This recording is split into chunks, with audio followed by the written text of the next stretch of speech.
Got it? Good?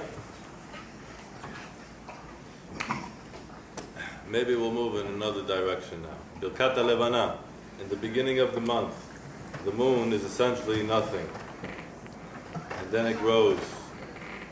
Right now it's a new month. But the moon is nothing. How come the moon is not full on Rosh Chodesh? You ever asked yourself that question? Huh?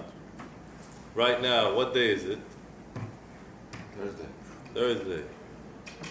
That's for the Umot HaOlam. They call it Thursday. But for us, what is it? It's Friday. It's Friday.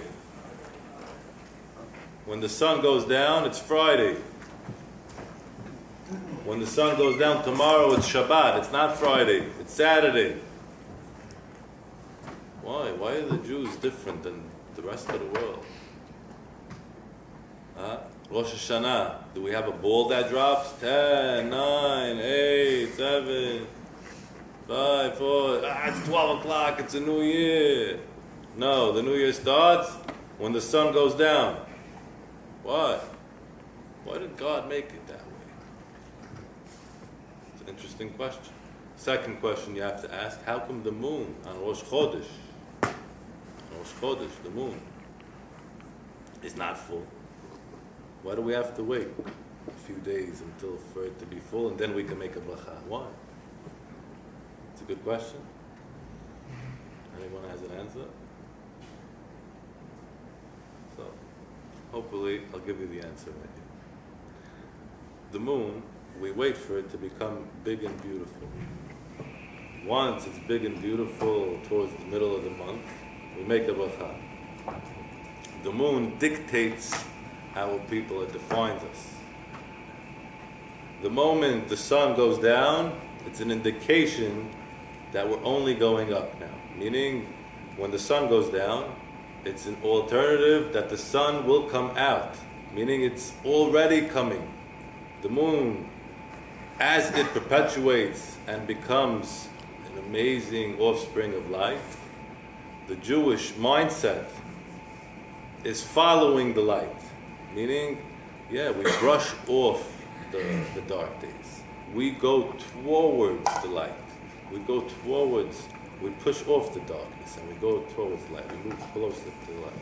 The Holocaust, the pogroms that we had, many times in history, they were dark. But our values and optimism got through. Look at the amount of Torah centers we have. Look at the amount. If you talk about World War I, you talk about World War II, the world was very dark. The world was very, very dark. The Jewish mindset is like the moon, always pushing towards the light, always pushing towards becoming full, always pushing throughout the darkness. So what is the darkness? Let's say the darkness could be any era. Let's say today's the technology era, and Bnei Israel and Parashat Matot Masei, when they were going through destination to destination, they saw a lot of darkness. And the Psukim tell them, why does the Pasuk, if you look through the Parashat Masei, why does the Pasuk have to tell me they went from here, they went to there, they went from here, they went to there, they went from here to there? I can read it to you. It's like maybe 60 Psukim. They came here, they went there. They came here, they came there. One place it says that they had the 70 date trees. One place it says there was no water. One place it says that's a Jewish philosophy. Meaning, I think the Malbim brings down that 42 destinations. The reason why they went through to 42 destinations is because 49 level of Tumah that we were in, the impurity that we had when we left Egypt, we had to go through the 42 destinations in order to purify ourselves. Every destination, every dark place had its way of bringing out the light. Same through according to the moon. Same concept. Maybe I'm not defining the concept better, but just to understand that every time the darkness comes, it's an opportunity for light. It's an opportunity for life. Meaning when a person becomes sick or ill, chas v'shalom, it's an opportunity to become relieved from this pain. When a person falls down, it's an opportunity to get up. That's the Jewish philosophy. When the sun goes down, it's only an opportunity for the sun to come out. Meaning the moon's now coming. Yeah, but the moon, how does it work? The moon doesn't just come out as a full light, it comes out dark. But it's perpetuating towards the light. That's why God did it that way. That's why B'lai Olam set it up that way. Just from a moon. The concept is so deep and rich. People could talk, really, I know speakers that could talk maybe 7 hours about the moon. Really, without a joke. If it's out there, you would know, in Hebrew speaking, Rabbi. He could talk 15 hours about the moon. 15 hours. Concepts and ideas and zars. Our job is to realize the world we live in and to find light and opportunity within it. Like I said, is that going to go with Uber and Facebook and Alibaba, Airbnb? People come and they tell me, oh, what am I going to do? I need to find a job. I don't know what to do. What should I do? Advice. Joking.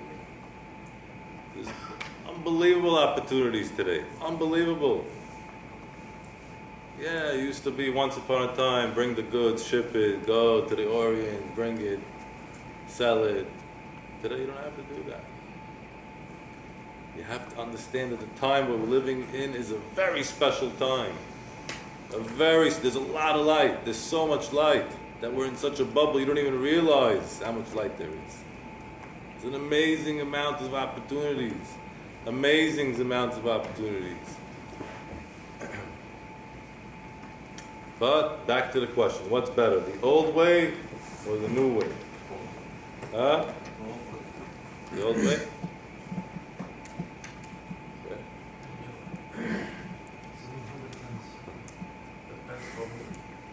Every way's good. Every way's good? Now, I don't think there's no reason that we have to live the way we lived 20 years ago. There's no reason why we have. Maybe if it's a minhag, or it's a mitzvah, or it's a value. If it's a value, fine. If it's a value, fine.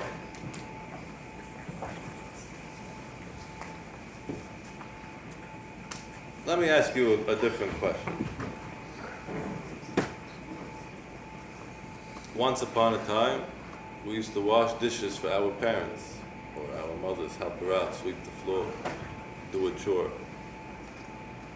If a child today knows that his father needs to buy 2 items and his son goes to Amazon, puts in the credit card, and has the items shipped over to his father's house, meaning to his house, and he helped him out. Is that good or bad? Depends who pays. In concept right now, I'm talking about concept. His father paid. In concept, he just saved his father some time. Isn't that the same thing as 20 years ago brushing or sweeping the house? I know it's not the same thing, you don't have the broom. Okay. But in concept, aren't you doing the same thing? You're helping them. You're caring for them. They don't need you to wash dishes. They want you to do it because you care. So if you went to Amazon, meaning the world's changed. Accept it. People have to adjust and accept the world the way it is today. And that's the problem, where a lot of people have that problem and they're still primitive in their thinking. A boy goes out on a shidduch date. Once upon a time, he used to go with the parents. Huh? Imagine, you knock on the door. Shalom, we came for what? We heard you have a daughter. Really? Okay, come, B'chawod, come. Right away they take out the the apple, they start cutting it, they show photo album.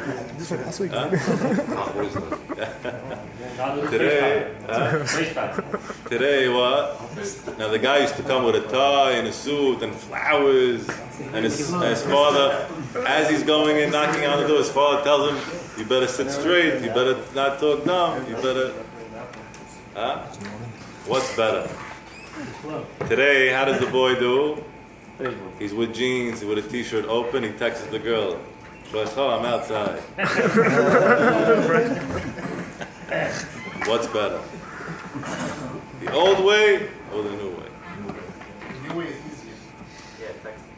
Now, again, you have to, I don't know your family situations, and I don't know, if it's going to bring, a fight into your house, better off not to put it in their faces and tell them, oh, you're old people, you're primitive, the rabbi said that. Obviously, we're not doing that.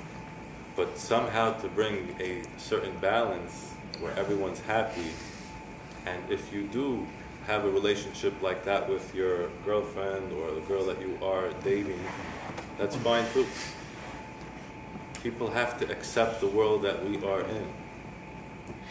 Like I just mentioned, all these big names, they have no inventory, and they're making gazillions and billions. You don't have to be a layman and work hard. You can make a dumb app like Snapchat, and you can become the richest man in the world today. So the world's changed. Our job is to adjust and understand that the world's changed, but at the same time have these Torah values. Now some houses might say, what do you mean? We're not going away for vacation for Pesach. We want to have the values of cleaning the house. We want to clean up the house. That's a great value to have. But if you want to be casual, like my father tells me, we're never going ever. My father in his house, his father in his house. But the world is different today. And I'll tell you even better, families that go away might even have a better Pesach than staying home. Because 8 days, seeing the same people in shul, right? Seeing the same atmosphere, it gets to you. Especially in a world that's moving 100 miles an hour. The level of stress is thousands of times more. Guys, I see men, their heads are exploding already from depression and anxiety. It's a different playground. It's a different world. What's better? What's better? So I told you. The same thing with the 42 travelings that the Jewish people had. They came, but at the same time, every destination, meaning every move, the Baal Shem Tov. Now this one I got from Elimelech Biederman. Elimelech Biederman is an amazing put together speaker / writer. Right now he's publishing some books. They found him as a gem. I think he lives in Bnei Brak now as Israel. And maybe that's something we should do. I get it in English, I get it in Hebrew. Maybe I should, B'ezras Hashem, start sending it out on the WhatsApp. I don't know, it's about 20 pages every week. Monthly. No, Eretz Yisrael. For Elimelech Biederman. And he said, he quoted the Baal Shem Tov. The Baal Shem Tov says the 42 destinations that the Jewish people were going through in the desert corresponds to the 42 changes in a person's life. Meaning, when you were 5, you were learning Mishnayot, I guess. When you were 13, you got into your bar mitzvah. When you were 18, you finally drove a car. When you were 20, you got married. When you were 23, you had your kid. When you were 27, you had 2 kids. When you were 31, you had a business. When you were 34, you had 3 kids. And so on and so forth. 42 changes throughout a person's life. That's according to the Baal Shem Tov, Chassidut. It's an amazing Baal Shem Tov, and it's really true if you think about it. Your job is to go through the Masei. Your job is to go through the Matot Masei, going through the desert. This is a desert that we're in. Yeah, it could be a fun desert. There could be a lot of things going on. It could be a lot of activities, a lot of fun, but at the same time, it's a certain darkness, for the Jewish people at least. We We're talking about a bigger prize. Try to focus a little. We're talking about the bigger prize. We're talking about Olam Haba. We're talking about Chaya Netzach. So for us, yeah, it's fun and everything. The food's great. Ball games are good. All that's fine. Music's great. Entertainment's amazing. But at the same time, it's a certain darkness that we're going through. These 42 dark areas that we travel to, we travel and we go, we land, we become greater, we adapt, we take through the era that we're going through, and we enhance ourselves to become greater. And what kind of light we could take out of this generation. And I mentioned before, look at the amount of Torah that's being viewed today online is an amazing, amazing amount. Maybe tens of thousands more than any generation. The amount of books that are published in this generation. I heard the Chafetz Chaim used to travel with his Sfarim, the Mishnah Berurah and so on. I think he had 40-something books that he published. He used to travel to neighborhoods. It took him 6 months to travel with 100 books to try to get a few Jews enlightened. Today, we have thousands and millions of different books. So we have an amazing amount of light, amazing amount of Torah. Maybe we'll get into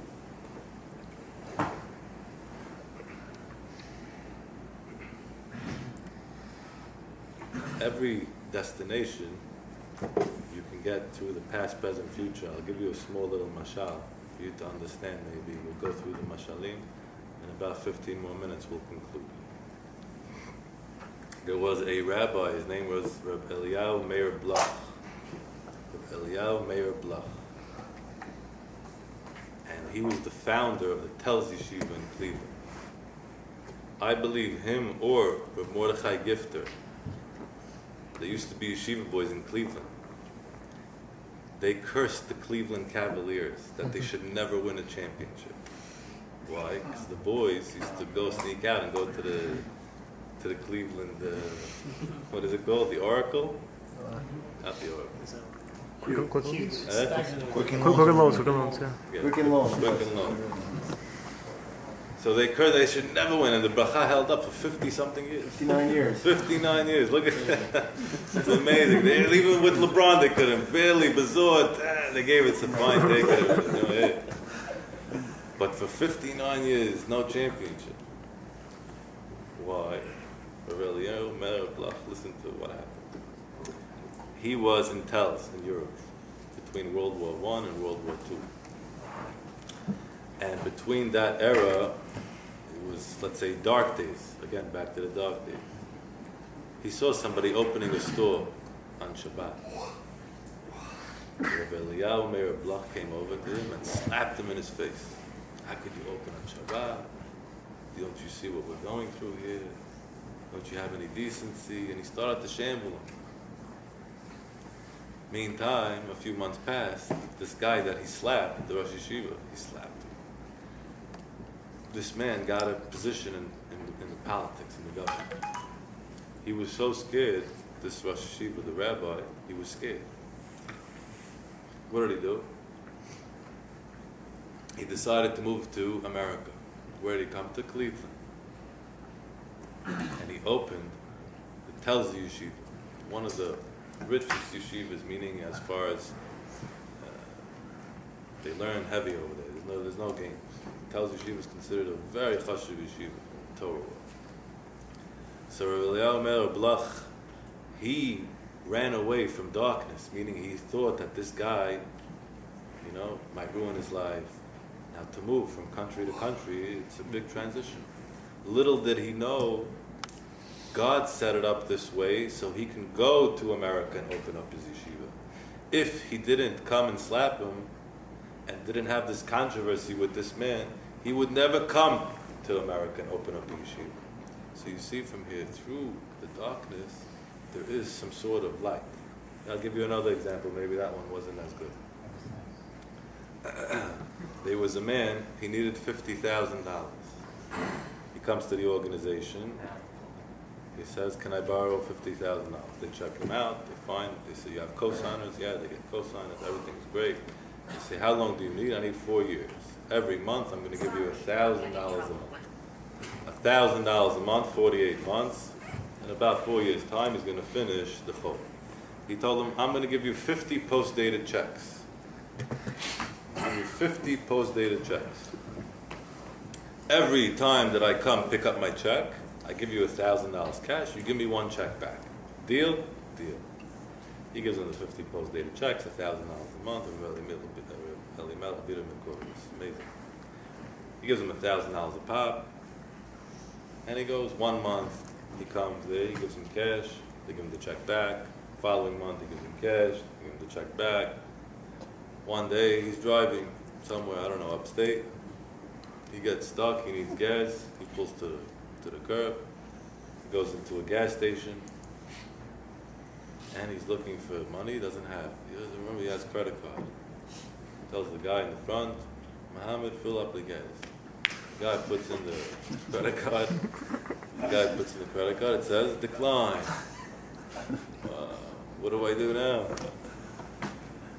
What do I do now? Are you sure it's decline? I just put $1,000. How's that possible? Try again. Okay, try again. Decline.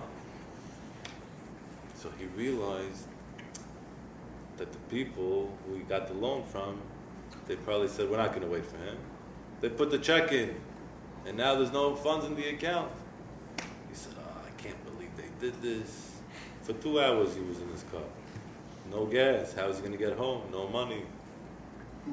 He started to eat himself up. I can't believe this. When I get back to that place, I'm going to scream at them. I'm going to show them. So the guy that was helping him, he told him, maybe look in the glove compartment. Sometimes you leave $10, $20 over there. Check. He opens the glove compartment, he finds $23. Found $23. Right away, he tells the guy, here's $20. Fill up the gas. He takes $3, puts it in his pocket. As this guy is putting the gas into his car, he tells me, you look like you need help. You're here 2 hours, you barely found money. You have $3 in your pocket. There's Mega Million right now. Go play. So, wow, it's a great idea. He goes. He plays.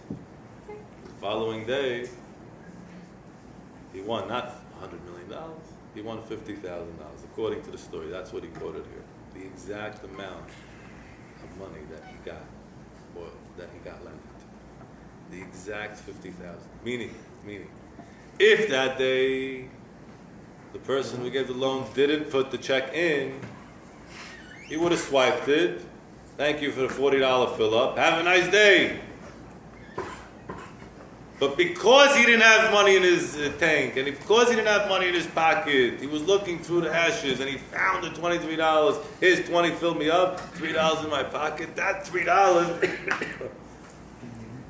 got him to where he needed to get. Meaning, through the darkness, there's past, present, and future together. All these three items, past, present, and future, are together every second.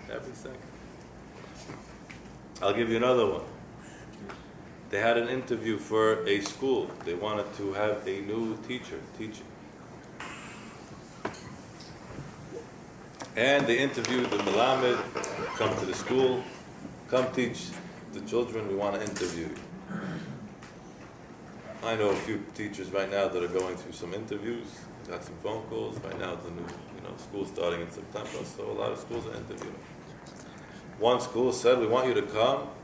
One of the teachers had to retire in middle of school, let's say November time. Come to the school, let's see how you interact, how you engage with the students. So the teacher comes over there, and he starts to give his sermon, he starts to talk, he starts to educate. The Rosh Yeshiva, the principal of the school, decides he wants to check out, how he teaches, so he sits in the back. And he sees his motions, he sees what makes him nervous, how he's doing. The teacher, he saw one kid over there, he was going to test him, so he started to rock his chair, started to make noise. The rabbi realized that he wants to test the teacher now. He's making loud noise with the chair. The student, he wants to test the rabbi. What does he do? He plays with his phone. How much tolerance does he have? Let's see. And for 10, 15, 20 minutes, he's rocking his chair, kacha. Finally, the rabbi thought of an item. He said, right now, the Rosh Yeshiva is over there. If I start acting, I might lose the job. What am I going to do? I think your chair is broken. Please switch your chair. So the whole class was, he has some depth, this teacher, he's not bad. Right away, they switched the chair. The kids switched the chair. The whole class was quiet. One more kid, he says, that's nothing, I got this. He made an airplane. Nobody's looking, and he threw it at Gaha, it's flying, and right onto the teacher's shirt. Now what is he going to do? It's not a chair. This is already a chutzpah. What are you going to do now? So as he was teaching, he said there's a pasuk in the Navi that says sometimes God sends simanim from Shemayim.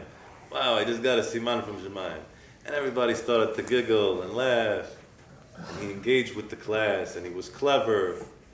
And everybody was excited, and they had a good bond, they had a good time together. Finally, after the class was over, the principal said, I want to talk to you.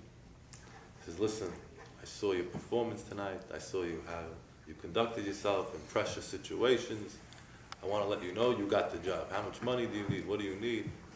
It's yours. He left the school that day, and he started to dance in the street. He was so happy he got the job. He thought he wasn't going to get the job. He was so happy. As he's walking home, he thought about how he got the job. It was only because of the kid that was rocking his chair that he got the job. It was only because of the kid that flicked the airplane on his shirt that he got the job. Meaning, betoch tzara ba yeshua. It's only through the darkness that you're going to see the light. It's only through the 42 destinations that you have to go through in order to leave everything, all the tumah there, in order to perceive what was the light. One more little mashal with this.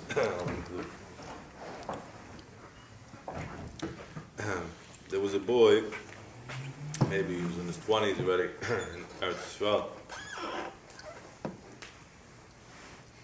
His name was Shimon. His parents lived in Bnei Brak. They went away for Shabbat. Now he came back from yeshiva. His parents left him a letter. Hey, honey, we took Yehuda's advice. We went vacation somewhere. Okay. Now he's home alone. Where's he going to do Shabbat? He calls his brother that's married. He's also not home. He's by his in-laws. Doesn't know what to do. Where am I going to go? To the rabbi, it's not comfortable. He calls one of his friends up. Levi, let's go Shabbat to Tvelia somewhere. Okay, let's go to Tvelia.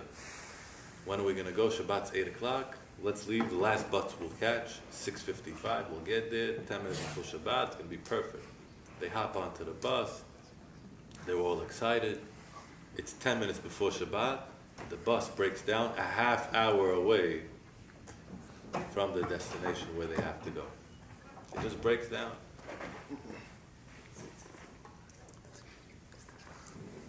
What are we going to do now? We can't. What happens if, Chas v'shalom, if you have Shabbat in 5 more minutes and you're a half hour away from your destination? What are you supposed to do?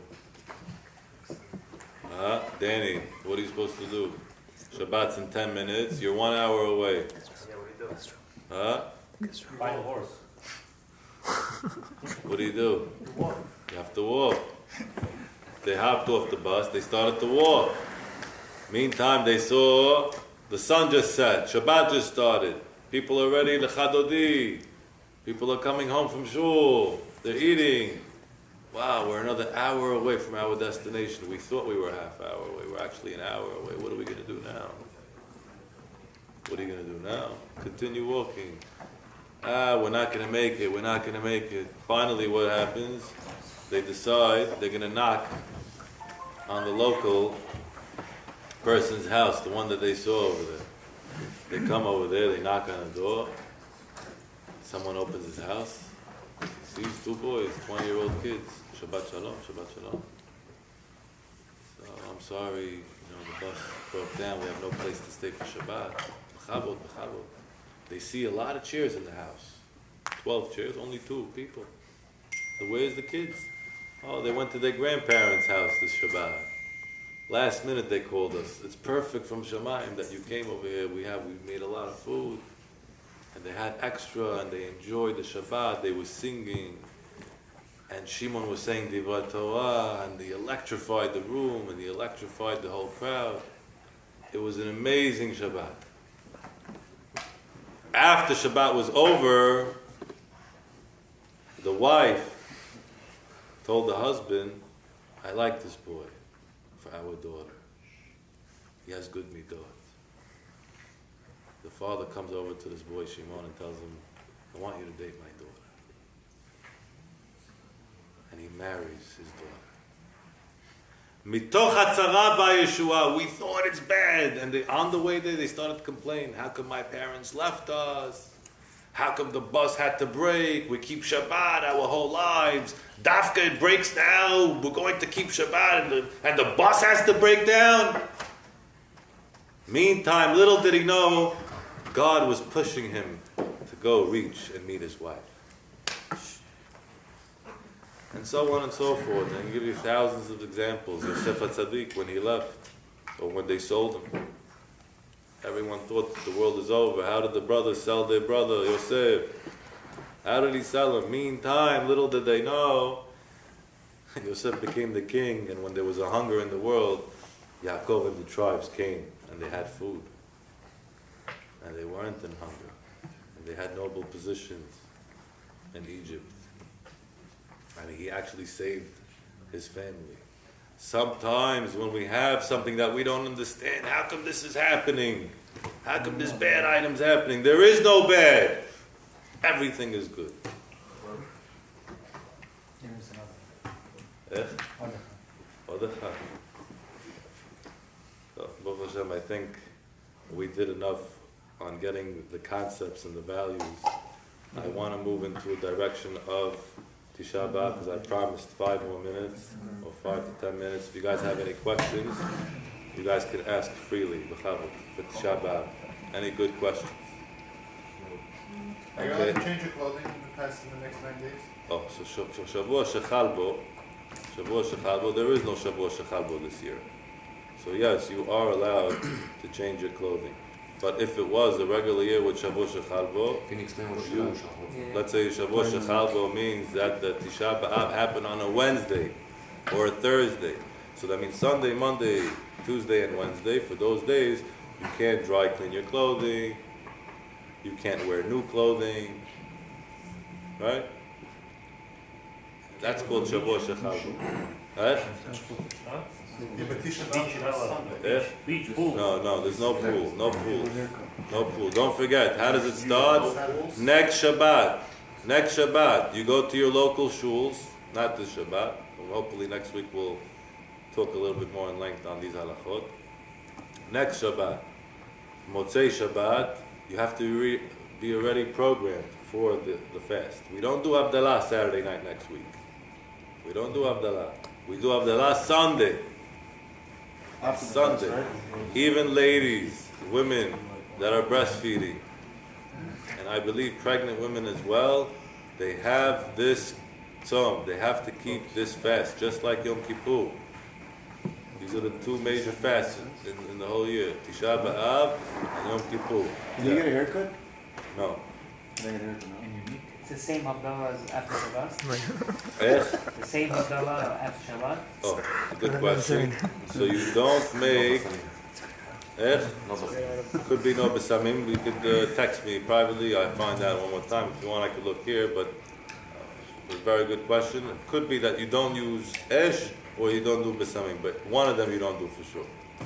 It's the candle you Mincha Shabbat, you have to already start wearing non-leather shoes, or you can... It's a very good question he's asking. He's asking Mincha and Shabbat. You have to take off your leather shoes. After Mincha, Sudah Shlishi, you have, when you go daven alvid, you should go already with your slippers to shul. When you go daven alvid, you should go already with your slippers. Take off your Shabbat clothing. You can wear normal clothing. But take off your leather shoes. No leather shoes, only slippers. Yes. Is Seudat Shlishi considered Seudat Mafseket? Malkat. That is Suda Mafsekit. Very good. Do you do the hard-boiled egg with the toast or what? No, no, you don't have to. Suda Mafsekit. You get a big mitzvah to eating that, the Suda. It's good to eat meat. We're lucky this year it's with Shabbat. If you wanted to go to the beach tomorrow, Rosh Chodesh, you can go. Better not to, no. Why? Don't go for the 9 days at all. Even Better Rosh not. Chodesh. No, Even pool? no pool. Today was the last day, so you could have went. Rough. But you could have a meat sandwich tomorrow for lunch, no problem. Meat's good tomorrow? Any questions? Yeah, tomorrow night. The fast is Moed? Yeah? For the fast is Moed? Yeah? Sunday, the fast is Moed? Thank you for You can't have meat, sorry. You can't have any meat tomorrow, sorry. Kaddish? Enjoy your fish and chips. Let's go.